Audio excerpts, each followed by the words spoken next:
السلام عليكم. نتمنى تكونوا لاباس وبصحة جيدة يا رب. ادعموني بلايك واشتراك في القناة فضلا منكم. اليوم جيتكم بحكاية جديدة اللي هي بعنوان العجوزة والمرآة السحرية. بسم الله بديت وعلى النبي صليت. كان يا مكان في قديم الزمان، في ريف من الأرياف، وفي كوخ قديم داير به النوار والأشجار والوديان. كان عايش حطاب فقير مع مرته، رازقها مربي بثلاث بنات.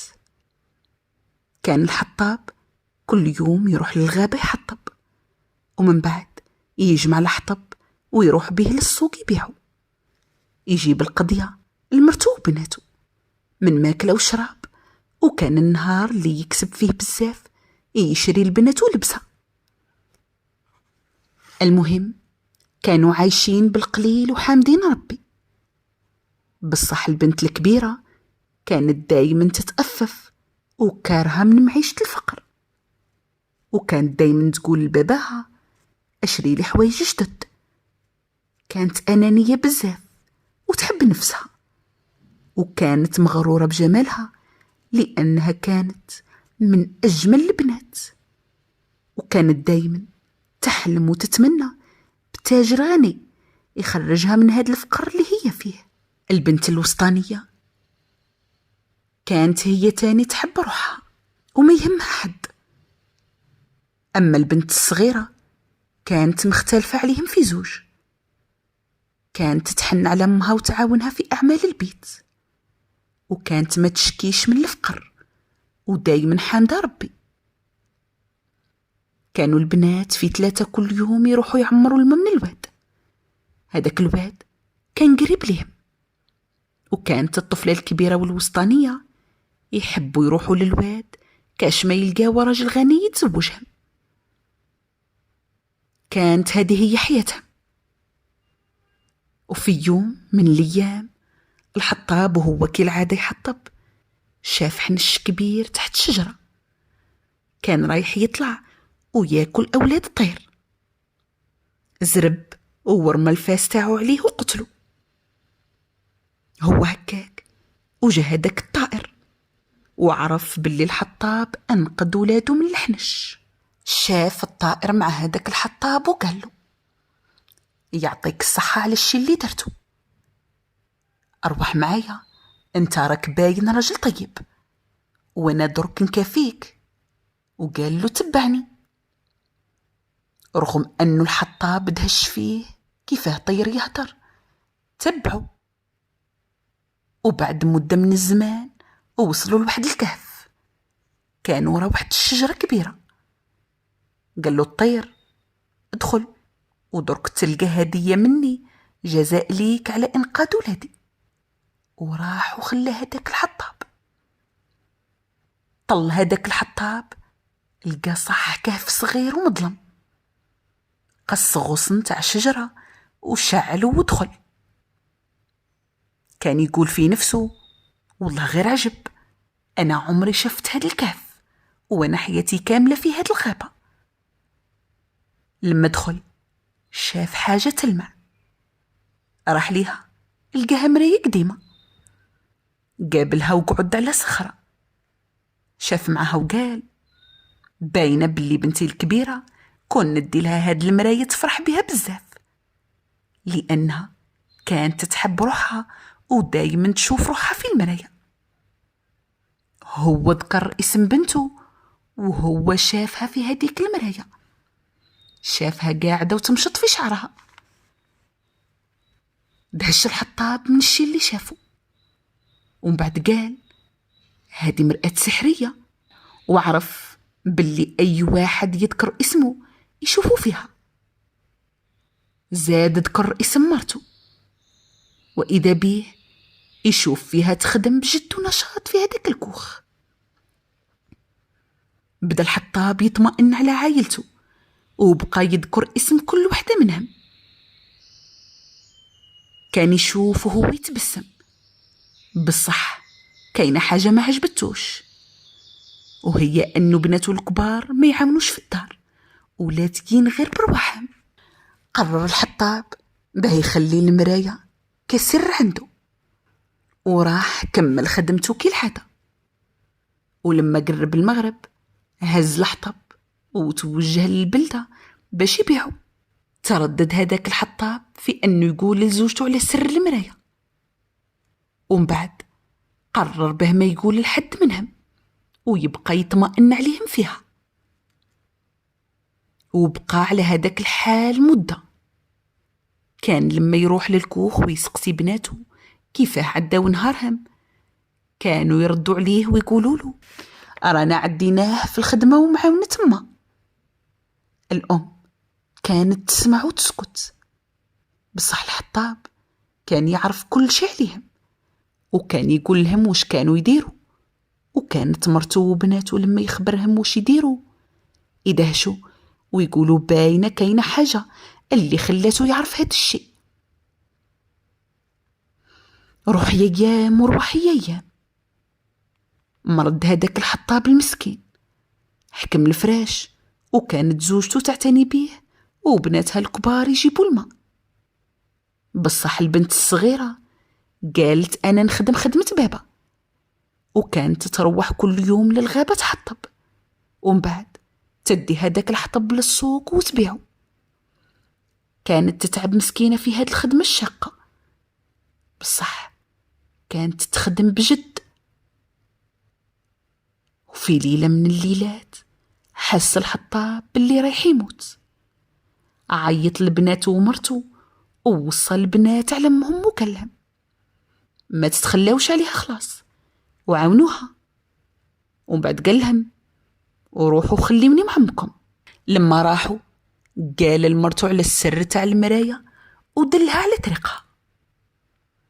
دهشت المرا وشردت وهي تفكر في كلامه. ما جات تفيق من شردها لقات ربي دا امانته. بكات المسكينة وحزنت وولاو البنات يبكيو على فراق بابهم. الصدمة كانت كبيرة عليهم. جمعت الأم البنات وقالت درك يا بناتي لازمنا نعتمدوا على رواحنا باش نعيشوا، ولازم كل وحدة فيكم تخدم خدمة ونتعاونوا. نطقت البنت الصغيرة وقالت أنا نكمل في خدمة بابا. والبنات الكبار عاونوا امهم شوية في الدار وما زالوا في عادتهم يروحوا للوادي يعمروا. كانت الأم دايما تفكر في سر المراية اللي خبرها عليها راجلها، بصح عمرها ما راحت للكهف. كانت تقول ودرك واش راح ندير بها. الطفلة الصغيرة مسكينة من الخدمة بزاف مرضت وضعفت، أما الخواتات الكبار كانوا شابعين راحتهم. كانت الأم تتغشش منهم، بصح وهما كانوا دايما يتحجوا بحجج باش ما يخدموش في الدار. كانوا غير يعمروا الماء من الواد، لعل وعسى يتزوجوا بأغنياء ويفارقوا هاد الفقر. وفي يوم من الأيام لما راحوا للوادي يعمروا بقاو يحكيوا على أحلامهم. وفجأة جا شاب على فرس وكان ميت بالعطش. قرب منهم وطلب منهم الماء. مدولوه وما يشوفوا معاه بحشمة. هداك الشاب عجبته البنت الكبيرة، سقساها على دارها وحالها وحوالها. حكات له البنت على كل شيء وهي حزينة، وكانت داهشة في نفس الوقت أنه حلمها راح يتحقق، لأنه هاد الشاب كان تاجر كبير ووعدها باش يروح لدارها ويخطبها من أمها. دلته على دارها بلا تردد. أما أختها الوسطانية غارت منها وحسدتها، تمنات هي تاني باش تتزوج براجل غني. لما شرب هداك الراجل وارتاح وودعهم وراح، وهما ولاو للدار. لما وصلوا قالت البنت لامها وش صرا وباللي غدوة يجي يخطبها. فرحت الأم لبنتها لأنها رايحة تودع الفقر، بصح كانت غايضتها بنتها الصغيرة على شقاها. لما جات الأخت الصغيرة راحت خوتها الكبيرة ليها وقالت لها راهو غدوة جاي يخطبني تاجر كبير.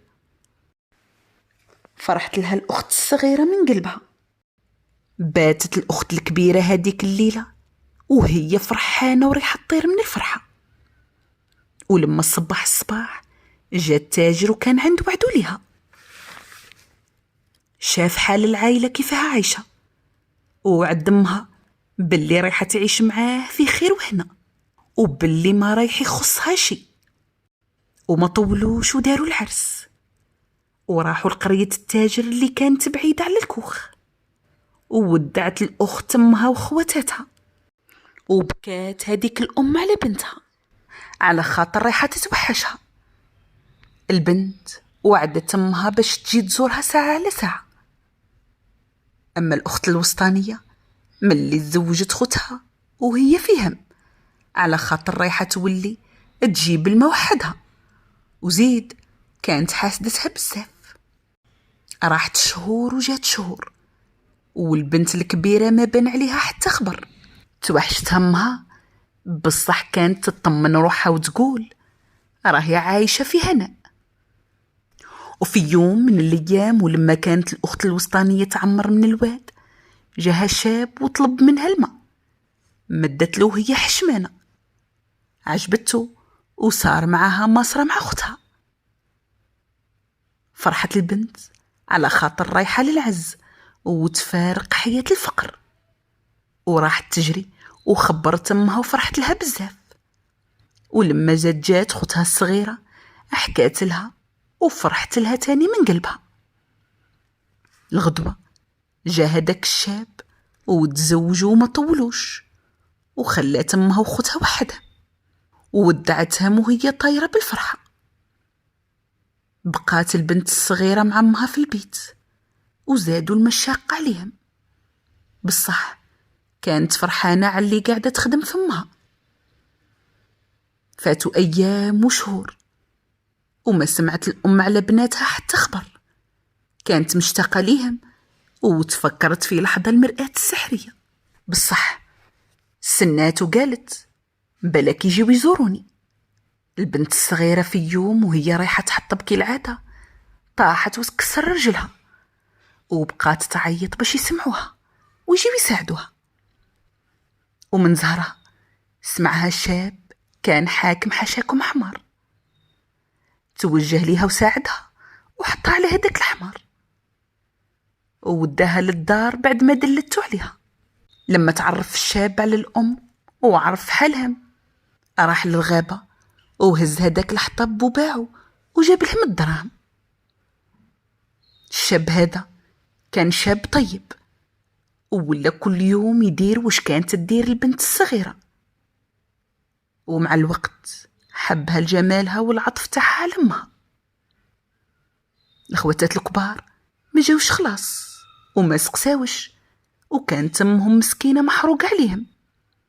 بصح التلهات بعرس بنتها اللي خطبها هداك الشاب الفقير وتزوجوا. اقترحت البنت على زوجها الفقير باش يعيشوا في كوخها مع امها.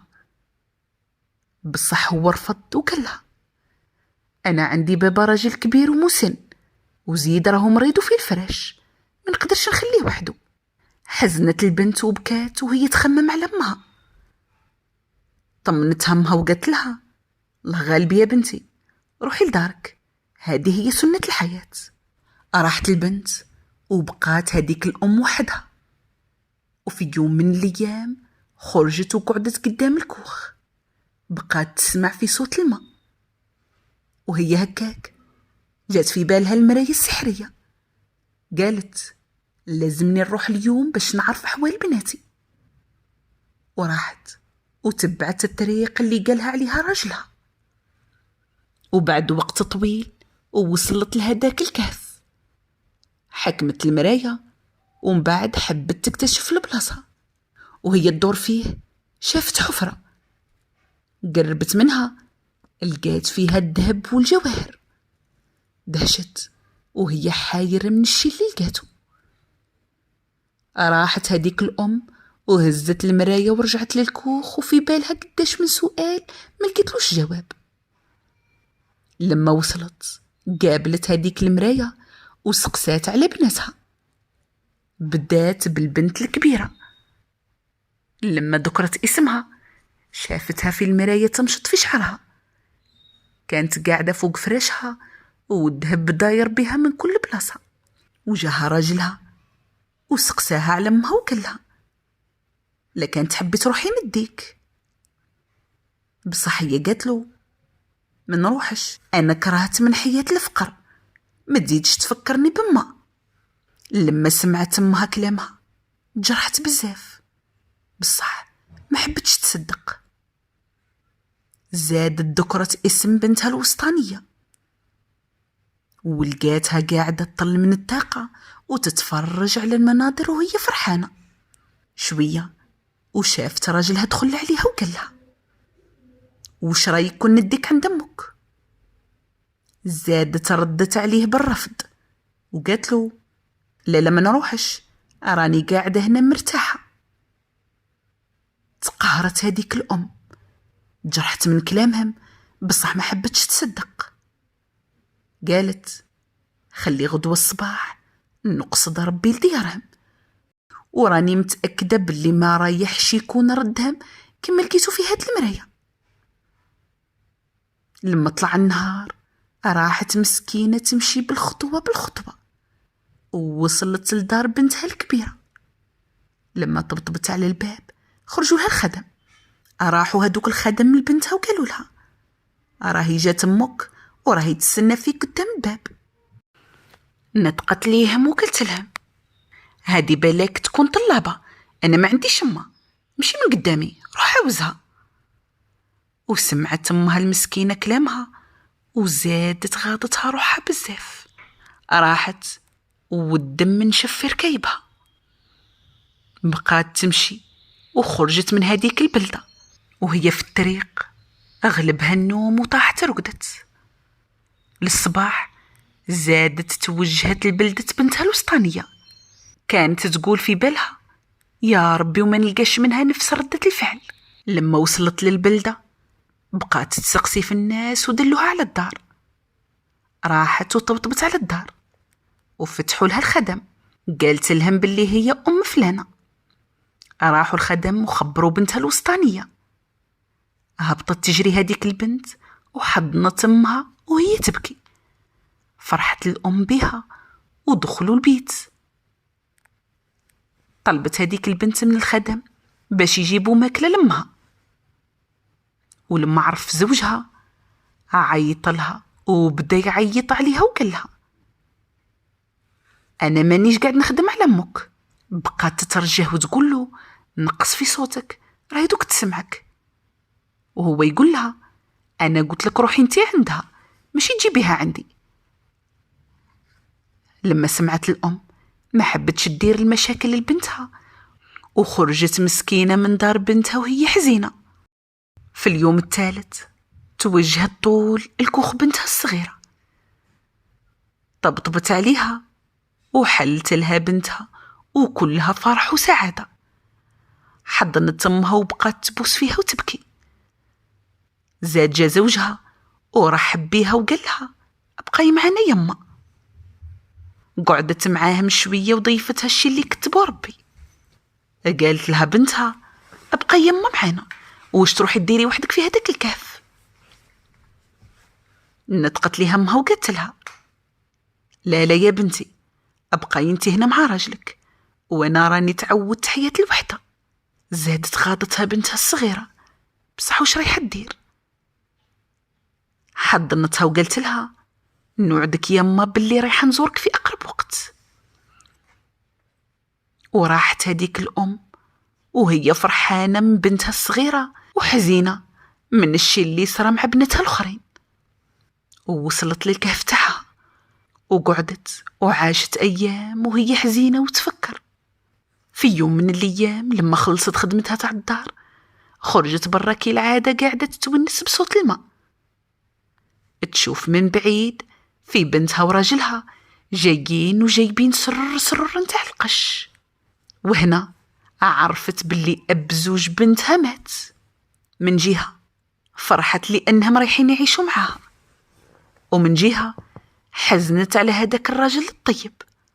بصح طمنته وقالت له اعتبرني أنا هي أمك. وبقاو عايشين في هداك الكهف رغم الفقر متهنيين. في يوم من الأيام قالت الأم لبنتها وزوجها تبعوني وأنا رايحة ندلكم على حاجة رايحة تغير حياتكم خلاص. انطق هداك الشاب وقالها لا لا يا أمي، أنا عندي خدمة كبيرة اليوم. قالت له ما كان له تروح، قلت لك غدوة الصباح تروحوا معايا. لما الصباح راحوا معاها وتبعوها ووداتهم لهداك الكهف. لما وصلوا ليه اداتهم وين كاين هداك الذهب والمجوهرات. حاروا من الشي اللي شافوه. نطقت الأم وقالت لهم هذا من اليوم راهو رزقكم. فرحوا ووداو هداك الذهب، وشرى هداك الشاب قطعة أرض وبنى فيها قصر وبدا في التجارة، وولا من أبرز التجار وكبارهم. عاشوا فرحانين ومتهنيين مع بعض بعد ما غادروا هداك الفقر والحياة القاسية. روح يا زمان وروح يا زمان، تبدلت الوضع على هادوك الأخواتات الكبار. الأخت الكبيرة دخلوا عليهم قطاع طرق وداو لهم كل ما يملكوا وتوفى زوجها. أما البنت الوسطانية خسر راجلها في تجارة ولا مهبول يدور من شارع لشارع. كيما لقاو بها وين هادوك البنات راحوا لبلدة أمهم وبقاو يحوسوا على الكوخ. بصح لقاو في بلاصتو قصر سلاطين. بقاو يتسائلوا ويقولوا وين هو الكوخ. بعد فترة خرجت الأم والأخت الكبيرة من هداك القصر. راحوا يجراو الأخواتات الكبار وهما مش مصدقين. لما وصلوا لمهم حضنوها وهما يبكيوا وحكايوا لها حكايتهم، وبقاو يتوسلوا لمهم باش تسامحهم على الشي اللي داروه، وقالوا لها باللي راهم ندمانين. وواش دير الأم مسكينة مسحت دمعاتهم وقالت لهم نتوما بناتي وراني ما نقدرش نسمح فيكم. ووداتهم للقصر وعاشوا مع بعض ولقنتهم الحياة درس. وخلصت حكايتي لليوم، ونتمنى تكون عجبتكم، ونتلاقاو في حكاية أخرى بإذن الله. سلام.